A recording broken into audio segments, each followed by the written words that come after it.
So that is about the visualization and distributed frameworks. Better, if you want to go for any training, go for a training which says big data for data scientists, something like that. That way you'll be learning only those things that you need. And then you need SQL. It is kind of mandatory, but it will take only like 15 days for you to understand SQL, not much.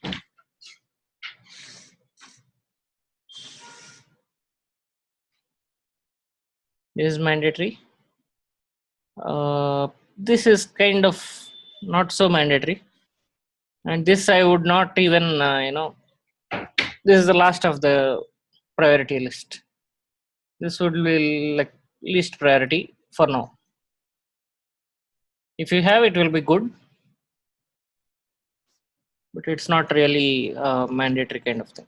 I think these are the only things that you would need. Hive and Spark, again, I would say Spark is more mandatory tool than Hive, but again, it always helps to learn both of them. I hope I answered your question, Vijay.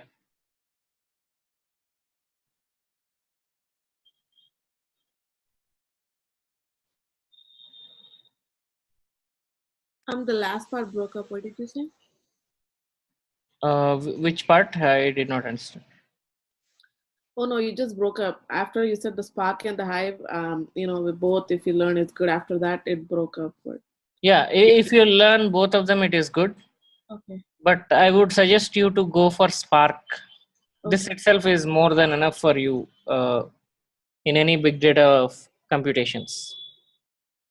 So again, all of these, if you see, visualization is not data science. Visualization is more about showcasing that I know what my data is. There's more about that. Big data is for when you have large data infrastructure. What you need is first you need to have some way of processing your machine learning algorithms. Okay, you have a lot of data. Maybe you cannot fit it into a Python script. You need more than one computer to solve your problems. That is when big data comes into picture. Again, this helps in solving your data science problem, but this is not a data science application by itself. Similarly, SQL, the way you use in real world, you'll not get CSV files directly. Your data may be somewhere in the database. You need to query and get it back into some CSV. So that's why I said this is mandatory, because almost always you'll have your data in some database and you need to query it back. And in fact, if you know SQL very well, then Hive is done. Actually, Hive has something called Hive SQL, which is almost similar. There will be few places where maybe couple of places where there is a difference between SQL, the standard SQL and Hive, but it is almost same. So the moment you know SQL, you almost always know Hive, except for a few background details about Hadoop and all. Otherwise, both are almost same. In fact, even half of the Spark is also based on SQL. So that's why I mentioned this as a mandatory thing. If you learn this, these are very easy.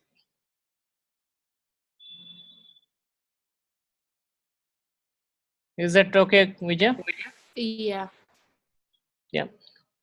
And I don't think SQL you need more than 10-15 days. Any difficult thing also you'll be able to. Yeah, sorry. Oh no, Arif showed some course on Udemy. It's like a complete SQL bootcamp or something, and it's like only like 8.5 hours to learn. Yeah, So it's a very small technique actually. Yeah. And it comes naturally once you get into that. Once you know what is this SQL and how to write few of the queries, the remaining queries you can get it naturally. So that is the reason why it is very easy in general. Hope this helps. Any more questions on this? No, thank you. Yeah, I would suggest learn either Matplotlib or Seaborn also. That will again out of these two, I would suggest Seaborn more. Seaborn is much more um, advanced library. Matplotlib is very basic library. I mean, you can do anything with Matplotlib, but you have to work hard to get that visualization up. So that is about that. And let's go back to the clustering techniques. So we are talking about the, let me go back.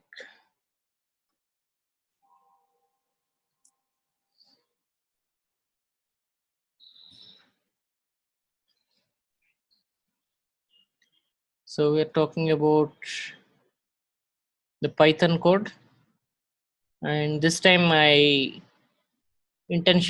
started with some unstructured data.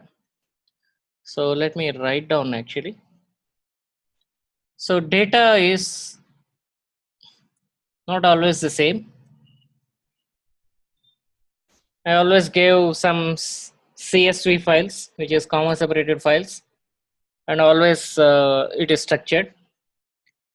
So data could be structured data, which means it has some columns and rows, simply rows and columns. If the data has all rows and columns, it is called structured data. But sometimes you may get unstructured data also. For example, a block of text. This could be unstructured data. Or there could be also an image. Again, image doesn't have any structure. It has, of course, rows and columns, but all of them are zeros and ones. So this could be one image. The problem with the image data is, even though it is organized in uh, rows and columns, the problem here is all you can see is ones and zeros. It's not human understandable. So structured data has two properties. One is it has rows and columns, and second is human understandable.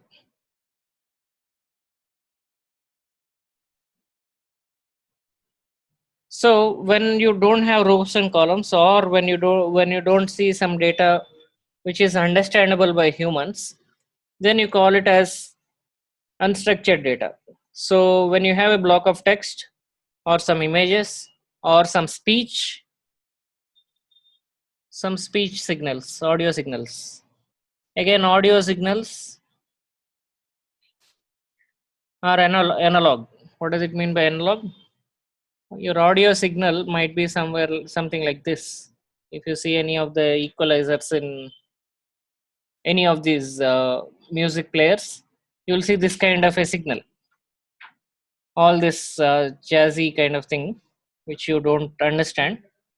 This is again some kind of a unstructured data. So there are many types of unstructured data. We are not totally going into unstructured data analysis. Our entire course is based on structured data analysis, but little bit of text analysis analytics is something that we are going to learn today. Okay, like I said, it is little bit of, because the total analysis of unstructured data, if you want, then we need to learn something called NLP, natural language processing. This is again full blown field, as big as data science that we learned today, I mean until now. So we're not going into NLP anymore, but we are going to learn the basics of NLP. So that is where we are going to stop after learning the basics of NLP.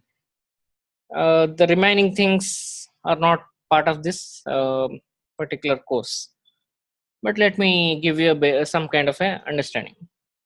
So the question is how to understand, and this I have already explained a little yesterday. How to understand the text. The question is how do you understand the text? In general, every word will have some meaning, some inherent meaning. This is about how to understand text. When I ask this question, my context is based on how computers understand the text. I know how I understand the text somehow. So, for example, there is a block of text saying this is a great movie. Let's say this is the sentence I have. This is a great movie. If someone says this is a great movie, how do you understand text? One pointer you have is great, another pointer is movie, and this doesn't have much of the meaning. This is more of a grammatical sense. This doesn't have much of the meaning for this particular text, but this gives some hint saying whatever you are watching currently is a great movie. It just points out which one is the great movie. I know that there is some great movie based on these two words, but which one is the great movie? There is a pointer saying this, which means whatever you are currently watching is a great movie. So, and is more like a grammatical sense. It is just saying whatever you are currently watching is a great movie. It's not something that you already saw. So if I change this a little, that was a great movie, just a little change in the same text. If I change this to this text, again, great movie is again the same thing. So you're referring to something that is a great movie, some movie which is great, but which one is a great movie? Now there is again there is some kind of a pointers. One is a was. You're talking about some past. You're not talking about the present moment. You're talking about some past thing that already has happened, and you're referring it to that, which means in the previous sentence, some sentence previous to it, you're referring to some movie already. So, for example, you are talking about a movie called Inception, and then you said that was a great movie. You said was because you already watched it long back, and you said that because you're referring to the same movie that your some of your friend already mentioned. So that is how you already you generally understand the text. But the good thing about text is, or not a good thing. Maybe it's not really a good thing, but the thing about text is, every word will have some meaning. If you know that those words, whichever is most important. So, for example, great and movie. These are the two things that I am interested here. Let's say if I want to understand the text, all I need to understand is the most important words I need to understand here is the word movie, which is a noun, and the word great, which is an adjective. These things these are much more profound, which will give you the sense of this text than the other three words, which is that was a. Do you agree with me, Vijay? Yes, Sandeep. So what we need mostly is some kind of words which are more profound, which gives me more meaning. So in general, if you talk, if I start talking about the NLP, which is natural language processing, which means any natural language, you can probably understand English or Hindi or French, any language, any natural language. Natural language means any language understandable by human. If you take any language, if you want to understand the text of that language, all you need to know is understand the corresponding words.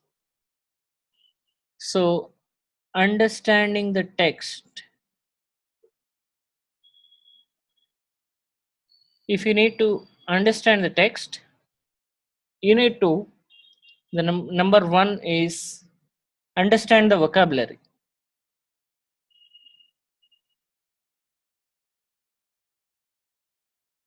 which means what is the meaning of great, what is the meaning of movie, what is that in this context.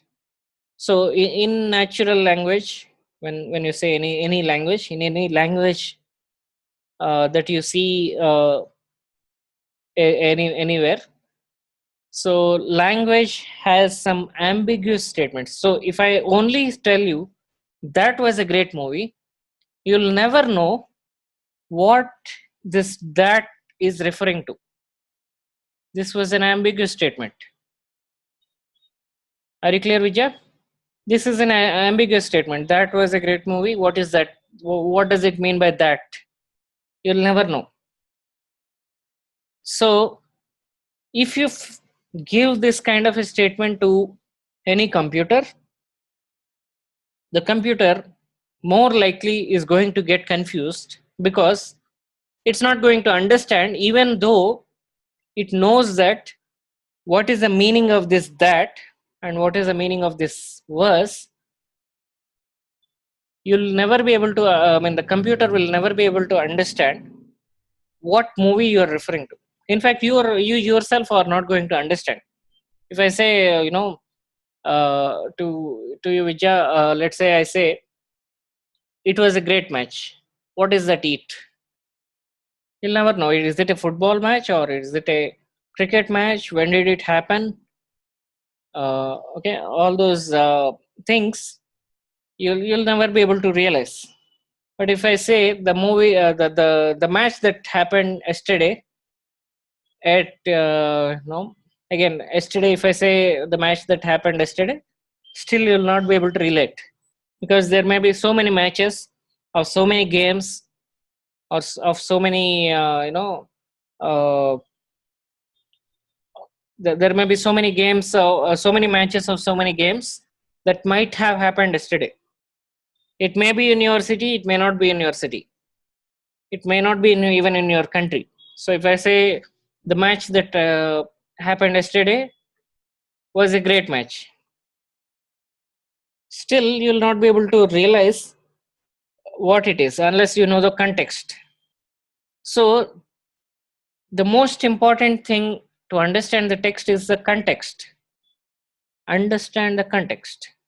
So if you never know about the context, if you don't know about the context, you'll not be able to understand the text yourself. So most important things that you need to learn is, first you need to understand the vocabulary, next you need to understand the context. Understanding the context is not part of this particular course. This is part of NLP, natural language processing. We are not going to discuss that now, but understanding the vocabulary is more important for us. Let me call it as NLP. And right now there is a new set of techniques that came in, that is called deep learning. Probably will I'll teach at some point deep learning, but NLP is not my area of expertise. So maybe, I don't know, I may not be able to teach this anytime in future, but at least I'm sure someday I might start deep learning courses. Right now I'm not planning, but anyway, that is about it. So we do not understand context for the moment. What we need what we need to see is understanding the vocabulary. This is much more easier compared to understanding the context. In fact, we are not even going into in depth for understanding the vocabulary. There are ways, there are very easy ways to understand vocabulary. One of the thing is, one of the easiest ways, there is something called wordnet. If you go through this wordnet is nothing but, it is a network of all the words in the world, and it is only compiled for English basically. There could be word nets for other languages. I do not have idea about that, but wordnet is more about giving relationships between the words. So for example, there is a word book. What is the meaning of book, Vidya? Can you give me a meaning of book? I know it is a little difficult, but yeah. Like say a bunch of pages put Yeah, together. something that has a bunch of pages, but that is only one part of the meaning of book. Something having a set of pages or bunch of pages. Maybe bunch is much more giving a more profound meaning. Bunch of pages, yeah. Any other meanings of book?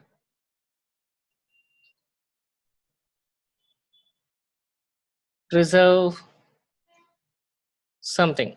For example, book a ticket. You're reserving something, some seat for you in the flight or train or something. Or if you're booking a movie ticket, again you're reserving some seat for you in the movie theater. Okay, each word might have again a different contextual meaning. Again, we're not going into deep into this. All we're going into is simple meanings. If I have book, I assume that the word book is having a single meaning for now.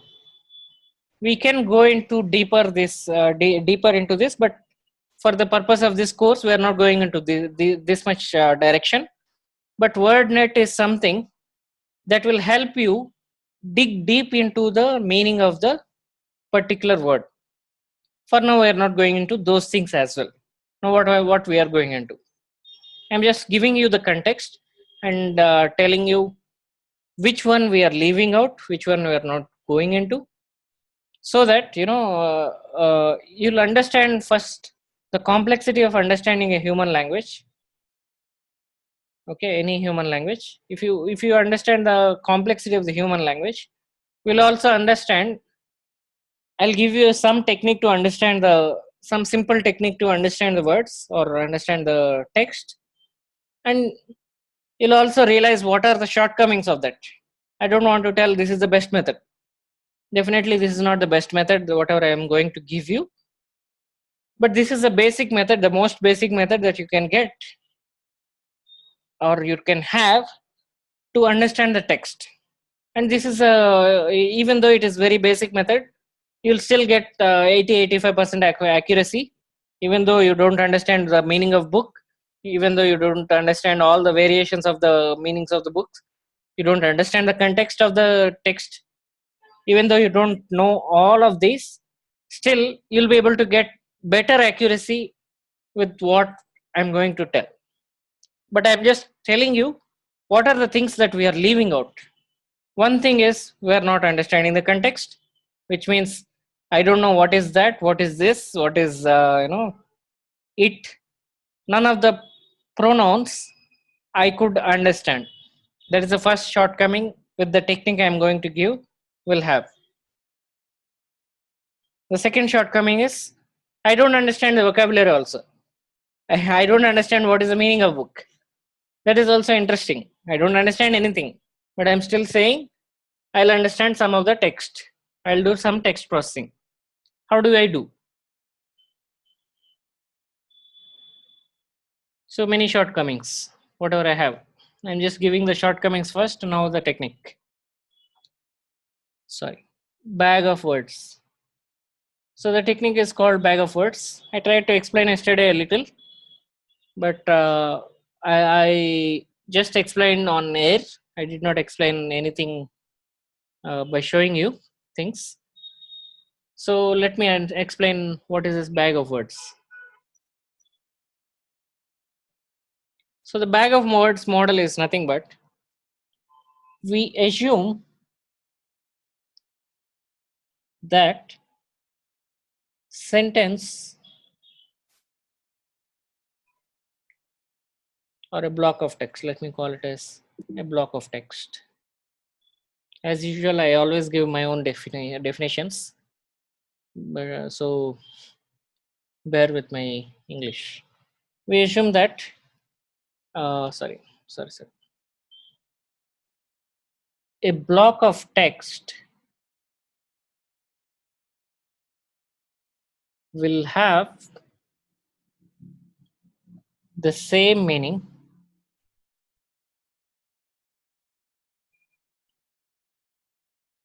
if we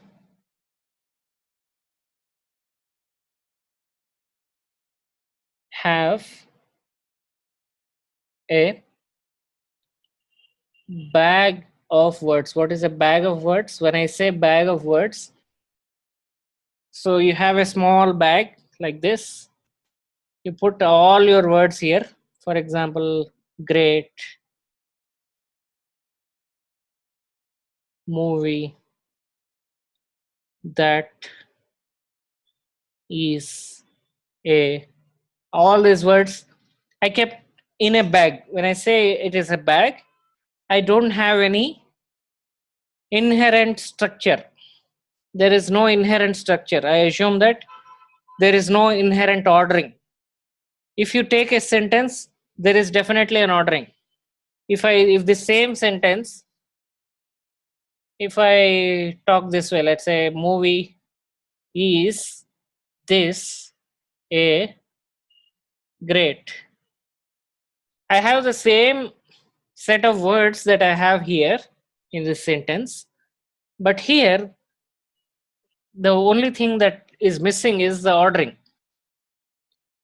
In reality, if you give, if someone uh, talks in this way, if someone says movie is this a great, you'll never understand what he is meaning, what he is trying to express, right? So in fact, so what we are assuming in bag of words is I do not have any inherent ordering in the text. That's what I'm assuming. But actually, what it means that my sentence is corrupted. The grammatical structure of the sentence is corrupted. So that is the shortcoming of this technique, but it works still great. So a bag of words is nothing but I have a bag. In that bag, I keep all the words that I have in my block of text. But the moment I keep it in the bag, I do not have any structure in the words. The words are, the ordering in the words are gone. There is no grammatical structure that is remaining after you put it in the bag. Are you clear, Vijay? Yes, Sandeep. I'm just trying to understand the text. And one technique is called bag of words model. I'm using that model to understand the text. It may not work very well, but still it is going to give you very good accuracy. That's what I was trying to say.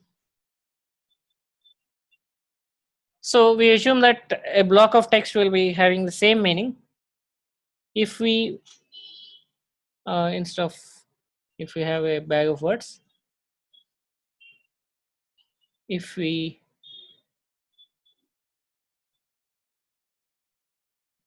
ignore the ordering. order of the words, ordering of the words.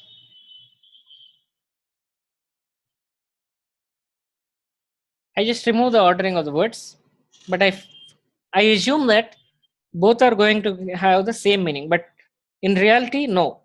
In reality, it is wrong. If someone says this is a great movie, I can understand what he's saying. If someone says movie is this a great, it is completely, I mean, I would go mad basically. But still, like I said, computer will be able to understand. You may not be able to understand. Then what I do is, if I have n documents means, for example, n emails, n sentences, so that I have to order, that I have to classify or cluster. Let me talk about cluster. We are talking about cluster, that I have to cluster.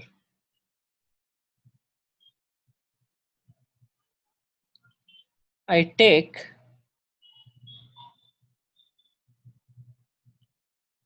the count of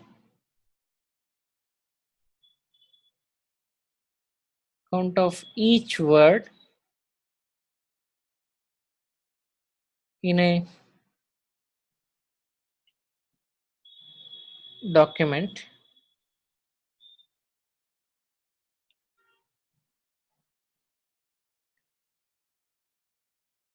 all the similar documents of same or similar text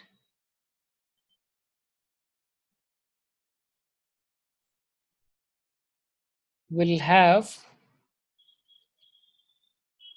same or similar counts of the words. What does it mean? So let's say I have some documents about movie. Document means some block of text. Okay. Let's say document 1 is talking about it. It is a fantastic movie. Okay. Or great movie. Let me talk about great movie itself. Let's not go into, this is document 1. So this is talking about some movie. There is document 2. Again, here someone is saying a movie to enjoy. So this is more like a review comments for that movie, for some movies. Okay, a movie to enjoy. Some other guy has commented like this. Okay, there is another guy who says screenplay is bad. Screenplay of the movie is bad. This is about, all this text is about some movies, as you might have already guessed. There may be some other sports related documents. Document 1, which is first user's review, is saying what a match. Okay, what a match. Second guy is saying doc 2, match is very interesting. Okay, and the third document is saying let's say what to say, rain spoiled the match a little. Now my question is to understand. So my question is, I have 6 documents. This is document 1, 1, 2, 3. Let me call it as 4, 5, 6. 4, 5, and 6. So my question is, I don't know. I did not tag these 3 documents as movies documents. I did not tag this one as this 3 as sports. Just for your understanding, initially I mentioned. But for now, I do not I do not have anything about the matches or the movies. Whether it is about a match or it is about a movie, I do not have any information. All I have is all these 6 documents, and I need to group these 3 documents into one cluster, the first 3 documents, and the next 3 documents into another cluster. So that is my problem at hand. I'm talking about still clustering. This is a clustering problem that I'm talking about. Okay, I'm not talking about anything else. I do not know the tags of the documents, but I need to group all these 3 into into one place, and all these 3 into another place. The reason could be maybe there may be one section of users for my application, my software, who will read about the reviews of movies, and another section of people who will read the reviews about only sports, some matches. Okay, so that's why I want to segregate all these things three into one place, all these 3 into one place, so that the users of the system will not see these 3 documents if their interest is movie, and they'll not see these 3 if their interest is about sports. Only whatever they are interested, they have to see. Now the problem is, whatever the reviews are, I do not know whatsoever who wrote that review or what is this review about. I simply know the text of the review. I want to segregate things into 2 different clusters. Are you clear, Vijay? What is the problem at hand?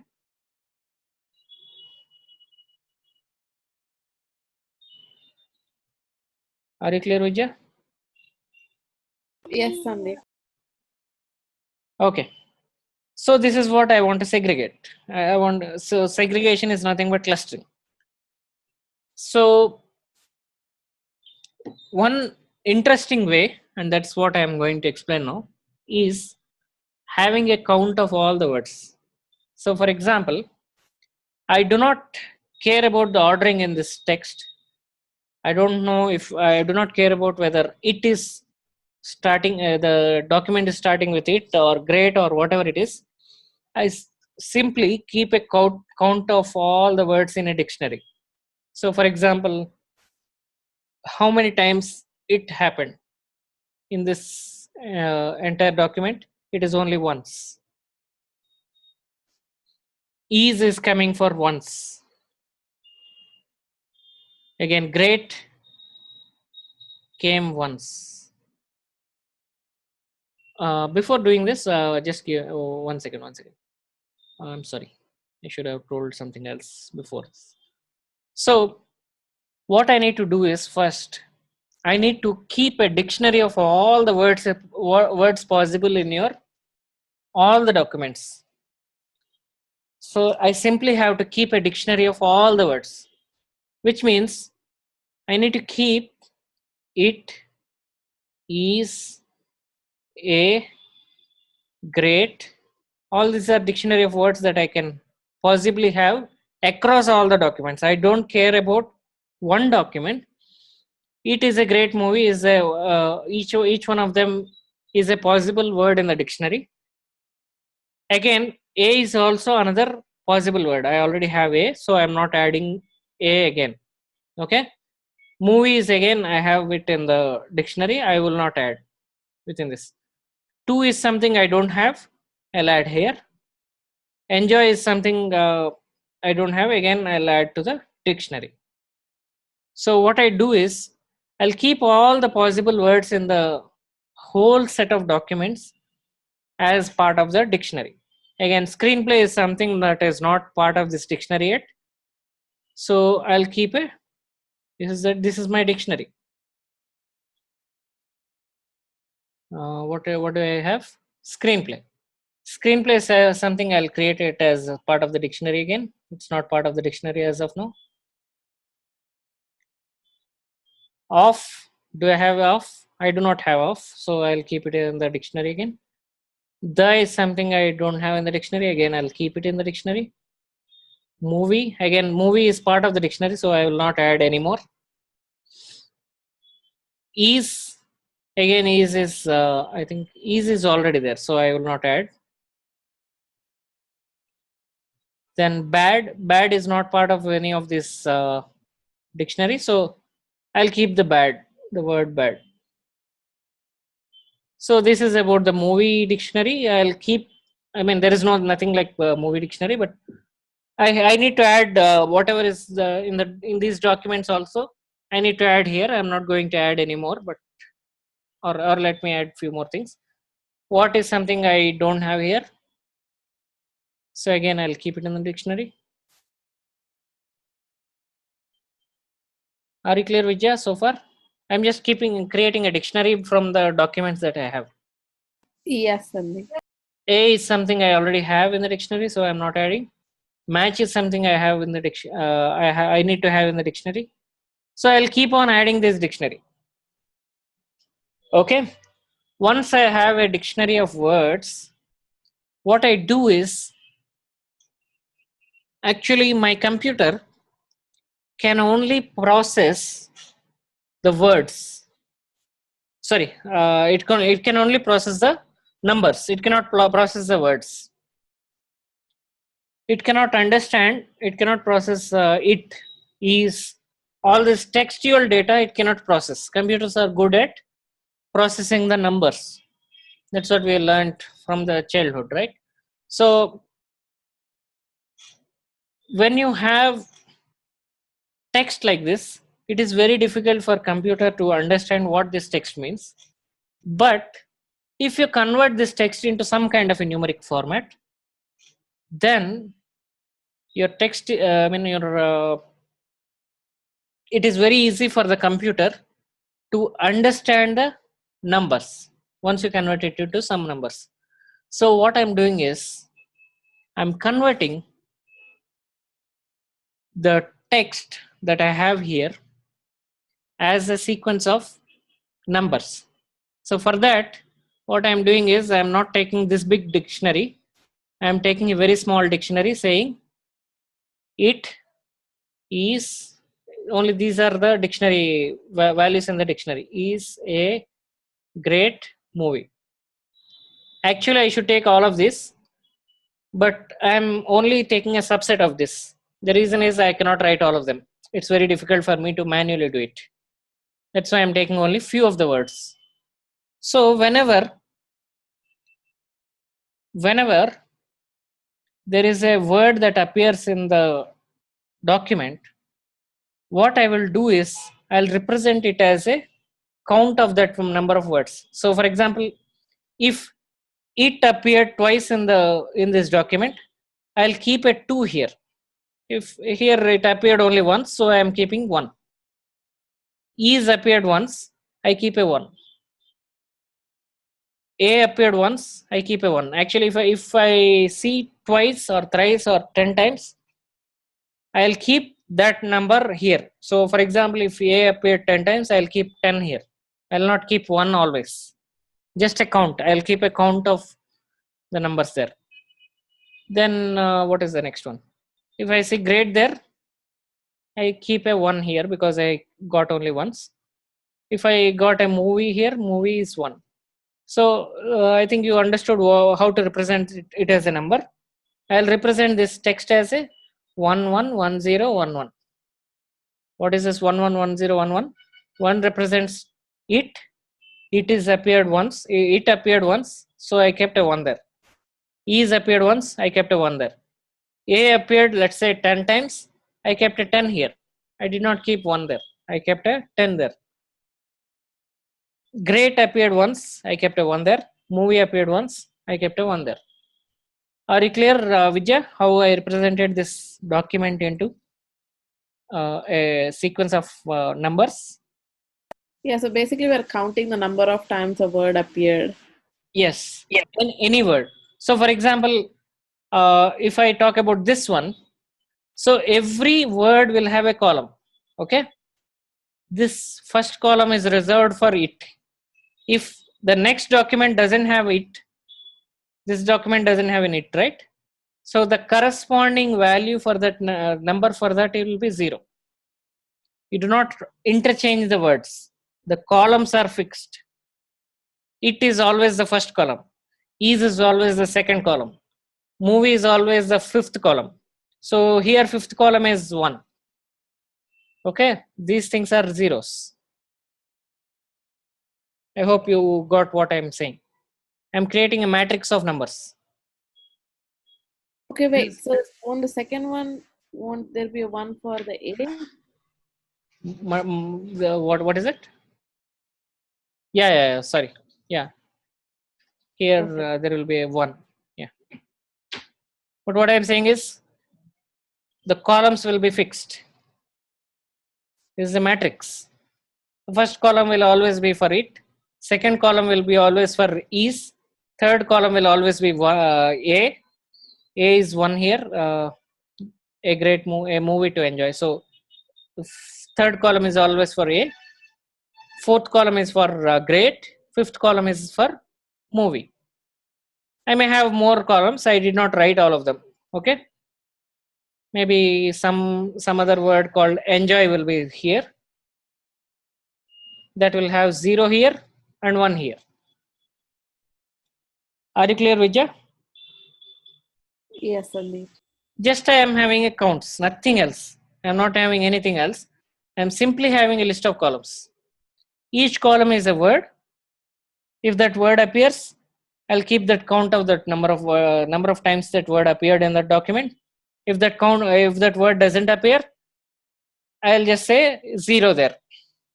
So what I do is I'll keep a count of all these things. This count is called term frequency. The technical word for this is called term frequency, which means how many times the term came in. Frequency means how many times. Term frequency. Term means word. How many times that word appeared. It's nothing but term frequency. But the point is, there are few words which appears in almost all the documents. For example, A appears many times in many of the documents. In fact, if I write a bigger statements, A almost always appears. The appears almost always every text. In this case, it is not there. But if you have sufficiently bigger documents, almost always you'll see the word the. Of is something that you'll almost always see if you have sufficiently bigger documents. What I'm saying is, these are some words that do not have meaning by itself. It is based on some grammatical rules you got them, as well as these are most frequently seen across the documents. So what I need is some words that can distinguish between this cluster and this cluster, which means I should be seeing some words less frequently than others. Are you clear, Vijay? If some word appears in all the documents, then there is no use of that word itself. I cannot cluster them, right? Based on that number of words, number of times that word appeared. So if it appears in all of them, then it is of no use. Exactly. If it appears in all the documents, it is of no use. There is a saying, right? If everyone can do it, then if it is easy, if everyone can do it. So similarly, if that word appears in all the documents, there is no distinguishing factor. So it is more like if you can do a task A, for example, some task saying writing some screenplay of a movie. If everyone can write the screenplay of the movie, then there is no distinguishing factor. Or let's say if you're learning data science, if everyone can learn data science, then no one will get a job, because there is no distinguishing factor. If you can distinguish yourself with others, then you can get a data science job. Otherwise you cannot get. As simple as that. Similarly, if every document is having the same word, if every document is having the same word, then there is no use for that word itself.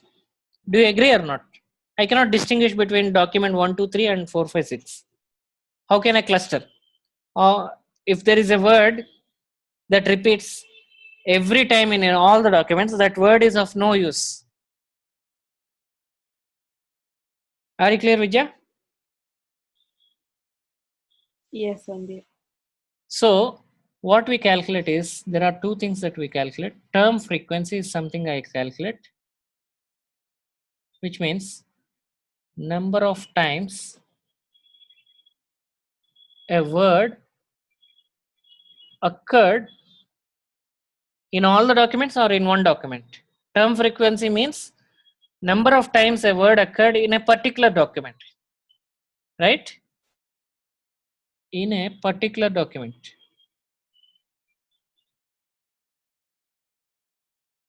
The other thing I want is document frequency. This is number of times a word occurred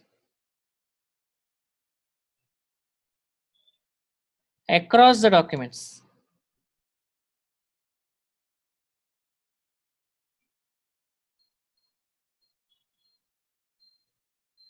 So for example, if someone wants to give you a job, what do?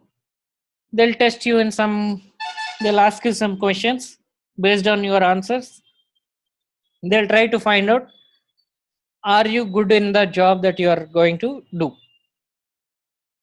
So the questions they'll ask is not something like, what is 2 plus 3?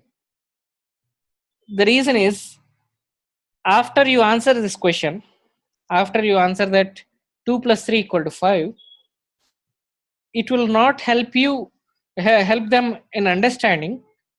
They're not even one step closer to understanding or evaluating you that you are the right fit for the job.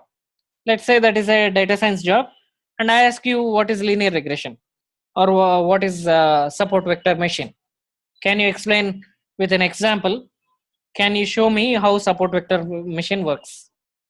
If someone asks you that question, then if you can answer, they're one step closer in evaluating you.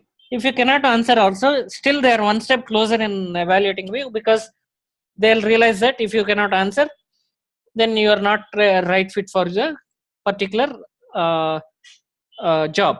But if they ask you what is 2 plus 3, everyone can answer this.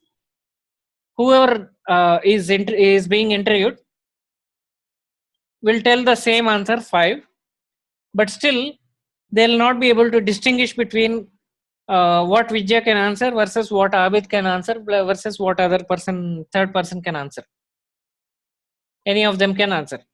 So they cannot distinguish between what is capability of person A versus person B. If they cannot distinguish between the capabilities of person A versus person B, then that question is useless question.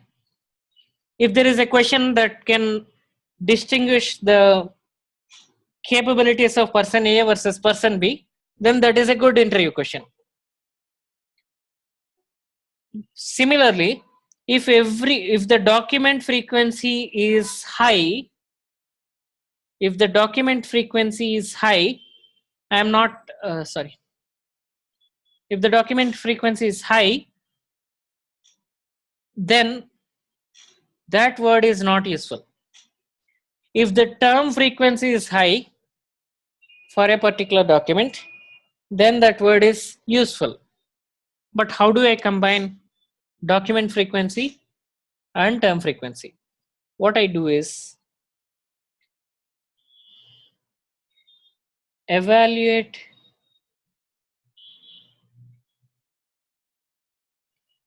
every document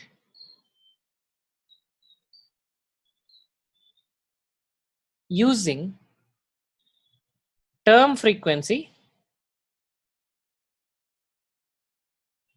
into inverse document frequency. What is inverse document frequency? 1 by of document frequency is inverse document frequency. You multiply both of them, term frequency. So you are one step closer if the term frequency is higher. If you are one step backwards, if the if the document frequency is higher. So what you do? You take an inverse of document frequency. You need a word with high term frequency into into inverse document frequency. That's what you're assuming. What you need is, you need the words with high term frequency into inverse document frequency value, because the more the document frequency, the less the probability for you to evaluate the answer or evaluate the clusters. So you, instead of taking the document frequency, you take the inverse document frequency. If I say document frequency should be low, it means that inverse document frequency should be high. 1 by of some small number should be high. If you multiply that with the term frequency, what you need is, you need a document which is having words with high term frequency into inverse document frequency. That way you'll be able to distinguish between the clusters. Are you clear, Vidya? Yes, Sandeep. So that is about the bag of words. Let me show you how we solve the problem using inverse document. So this is called TF IDF. This is equal to TF hyphen IDF. What is TF? TF is nothing but term frequency. IDF is nothing but inverse document frequency. So this is popularly called as TF IDF. Okay, this is very popular. Let me go into the code again.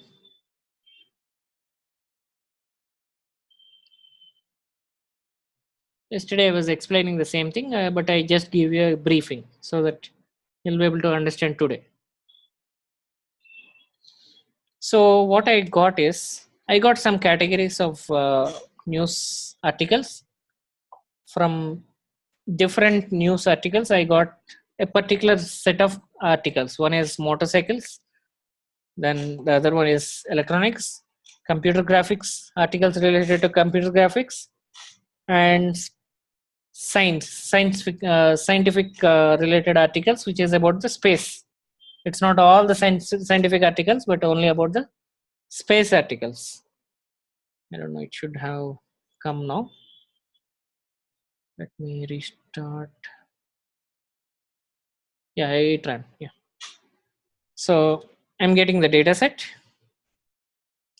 Then I'm taking the length of it. That is not my interest, but I'm just showing you what each article means. So for example, I got an article of index 1230. This is showing an article which is of index 1230.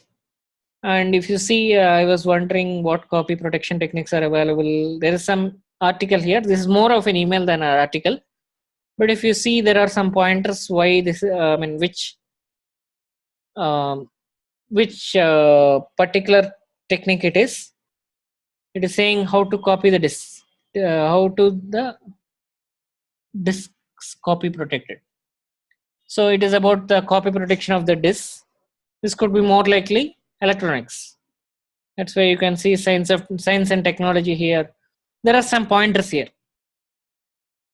Let me give you something else. 150. There's one more article. What is this saying? This is about the University of Texas at Austin. This may be a safety issue. The CSA is paranoid. I don't know what it means, but it is saying Murphy's law. It looks like something about voltages and all. It looks like it is again electronics. Okay. This is about some fossil plants thermodynamically doing something. This I'm not sure which category it might be. Definitely it's not space and motorcycles. It's saying about all the nuclear cooling towers and all. I'm not sure. This one I'm not sure. You can see sometimes it is very difficult even for a human to understand which category it belongs. It's a difficult data set actually. If a human, as a rule of thumb, if a human cannot understand, cannot manually identify the clusters, then even a computer might also struggle. So it's a bigger data set and it is a very difficult data set, it looks like. At least sometimes, some of the documents. Algorithm for flattening out a globe or parametric surface. This looks like something related to space. Okay, science about space because it is about the globe and all those things. Let me take some other, let's say 502. I'm just randomly taking, I don't know which one is good or bad. This is about radars. Again, this is some space related technology, I feel. This could be also electronics, but I feel it is more of a space related technology. I hope you got a good intuition, I believe, what is happening here. But the interesting thing is the data is text. Now, how to process this text? Again, this is talking about sky and all. It looks like more likely it is a space related technology, space related thing. If I take again 1750, I don't know, this is giving something else. XGIF is a grandfather of XV. GIF is a technology for finding out the GIF is a technology for images. So this most likely is computer graphics. And even Siemens is known for graphics. So yeah, this looks more likely a graphics related query or graphics related article. So you can see it's not so easy to define what is a cluster here. Sometimes it is difficult, but most of the times I am able to find out which one is what. So what I want to do is I want to cluster these things, group all the similar articles into one group. To do that, I need to do something called TF-IDF vectorizer. What is this TF-IDF vectorizer? It will convert your data into some kind of a vector form. What is a vector? Vector is nothing but, so for document 1, I converted this into a vector. What does it mean? I converted some unstructured data like this into some format like a matrix. So converting data into some kind of a matrix format is nothing but a vectorizer. So I'm using something called TF-IDF vectorizer, which means I'm converting into this kind of a form, some kind of a matrix form. But if you see this matrix, in this matrix you cannot see zeros more, but if I increase the number of words here, for example, if I add screenplay of all these words, if I add, most of these words will be zeros. for this document. For example, screenplay will be 0 for this document, 1. Okay, there will be more words that will be zeros for this document than than the words which are non-zero, which means this matrix, this entire matrix is called a sparse matrix. You'll see more of zeros than ones. Okay, are you clear, Vijay? Why more of them will be zeros? Because how many words are there in dictionary versus how many words will be there in this document? It will be very less. This document will be having comparatively much lesser words than the words that will be there in the in the entire dictionary. That's why many of these numbers will be 0 in each of these rows. That's why it is called sparse matrix. So this TF-IDF vectorizer is going to create some kind of sparse matrix. So you can see max DF. I should not have any word having more document frequency than 0.5, which means if 50% of the documents are having that word, remove that word. Similarly, min DF. At least 2 documents should have that word, otherwise it's not a distinguishing factor. Okay, use IDF, which means use the inverse document frequency as well, which means it will compute TF into IDF, term frequency into inverse document frequency. That's what it is going to do. Stop words English means it is going to remove the words which are most frequent on almost all the documents. For example, is, of, the, these are called stop words because it is going to be there in almost all the words, all the sentences. At the same time, there is no use for that word. What does it mean by the?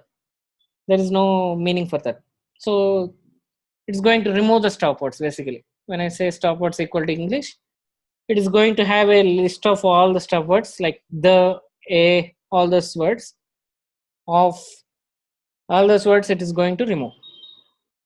Are you clear, Vijay, with what is this TF-IDF thing is going to do?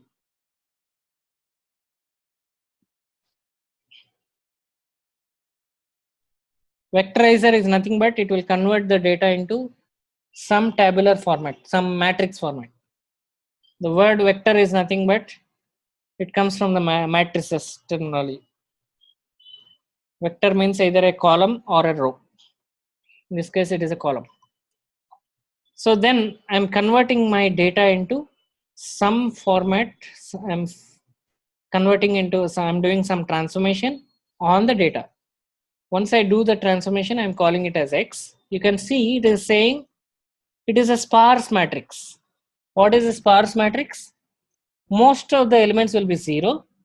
If you see how many documents are there, 3940 documents are there, and if you see the matrix, it is 3940 by 24,915 columns.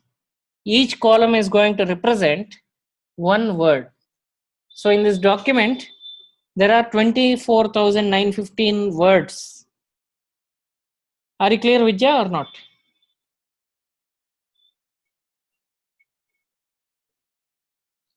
Yeah, so 24,915 inverse document frequency. No, not inverse document frequency. Those are the words. Those are the columns. Oh, so number of words there. Okay. So this is the matrix. X is the matrix. I'm vectorizing, right? Actually, I don't have a matrix format. I'm trying to vectorize it. When I say vectorize, what this vectorize is going to do is, it is going to convert my text documents into some kind of a matrix format. What is that matrix format? The rows are nothing but each document. The columns are nothing but the words. So it is saying 3940 by 24,915. What does it mean? 3940 is the number of words, number of documents, which means the number of rows. 24,915 is the number of columns. It is just transforming the data into some kind of a matrix, where the matrix is having 24,915 columns, 3,940 rows. Are you clear now? Yes, Sandeep. And each cell is going to have TF into IDF, term frequency into inverse document frequency. That is the value that is present in each of this cell. But it is not showing the sparse matrix because there are ways to compress sparse matrix, because most of the values will be zero, right? Like I said. So it is going to do it in a compressed format. That's why it is saying compressed sparse row format. It is going to do some kind of a compression. And what is this stored elements? It is nothing but multiplication of both of this 3940 into 24915. This is the total number of values that you are going to have, but within that, most of the values will be zeros. It will discard all those zeros. It will not store those zeros, but it will have only those values which are non-zeros. These are the number of counts or TF into IDFs that I have in the overall matrix.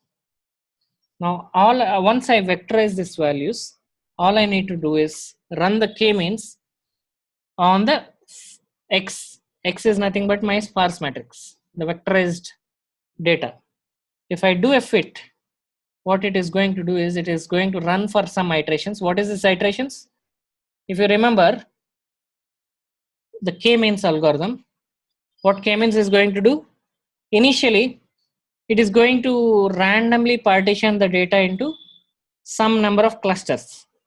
Then it is going to do some kind of, it is going to check whether A is part of the cluster AB, B is part of the cluster AB, all these things it will try to analyze and try to rearrange the clusters. So every time it is going to rearrange the cluster, it is going to again create a new set of clusters, again check if each value is part of that cluster or not. It is going to do for continuously until there is no change in the cluster. So that is called the iterations. Every time it is going to run the iteration. Finally, it is saying it is converged. Converged means there is no change in the clusters. It has rearranged properly. There is no more changes in the clusters. So finally it converged. Then if you go and see the labels, why is it having only 1 second? 1 second.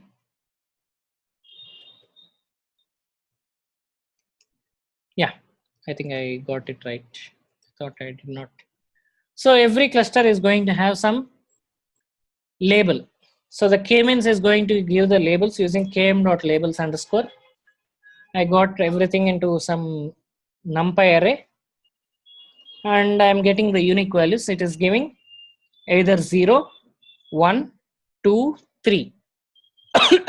What I did is to the k-means I gave 4 clusters, which means it is going to create 4 random partitions and then try to rearrange the cluster, rearrange the data points so that the clusters are converged.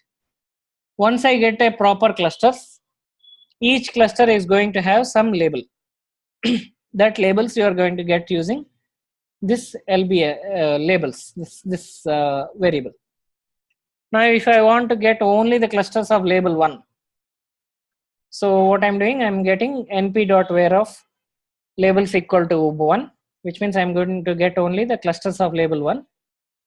That clusters I'm going to take only top 3. I'm taking only the 3 clusters from that.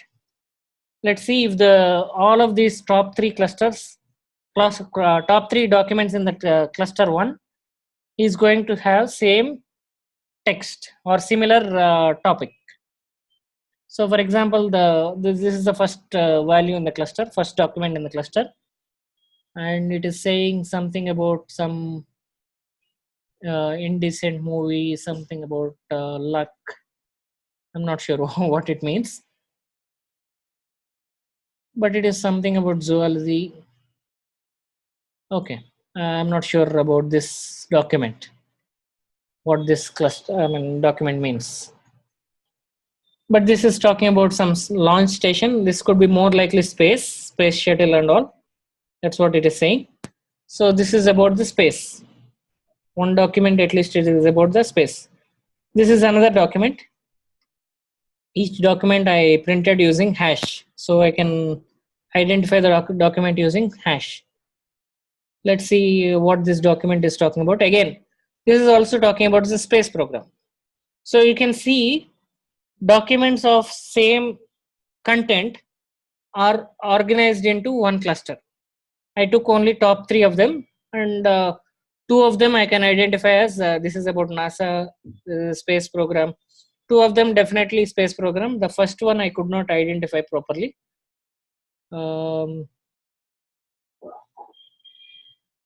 This one I could not understand. Probably this may not be the same one about the same cluster, but you get the idea.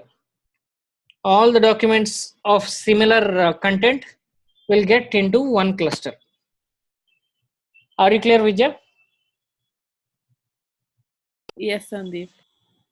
Any questions? No questions. So even with a simple bag of words model, I am able to solve the clustering problem for any text. So if you tomorrow, if you get any textual data, let's say I have email data. If you want to classify, you can still use this TF-IDF model, bag of words model. It still works very well. But there are better models in NLP, but we are not going into NLP direction right now in this course. Hope this is clear. I'm sorry for not giving a break because today I wanted to complete this topic. Any questions for that? No, Sandeep. Okay. So that's all I have for today. Then we'll catch up tomorrow then. Bye. Okay, bye.